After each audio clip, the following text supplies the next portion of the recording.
नमस्कार सर्वांना. माझे नाव योगेश अशोक सोसे, जिल्हा परिषद प्राथमिक शाळा पिंपरी, तालुका रावेर, जिल्हा जळगाव. मित्रांनो, 2026-27 हे वर्ष अतिशय महत्त्वाचे असे वर्ष म्हणून गणले जात आहे. याला कारण काय असेल तर आपल्या भारत देशाची जनगणना.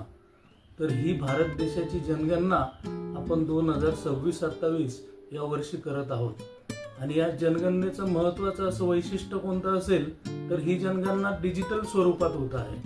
आणि डिजिटल स्वरूपात होत असल्यामुळे कागद आणि इतर महत्त्वाची अशी जी सामुग्री लागणार आहे तर तिचा वापर कमी होणार आहे.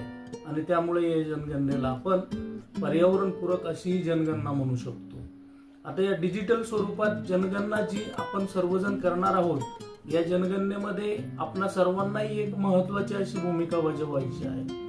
तर ती भूमिका कोणती बजावायची आहे तर या जनगणनेमध्ये सर्व नागरिकांना सहभागी होण्याचा एक रोल शासनाने या ठिकाणी ठरवून दिलेला आहे.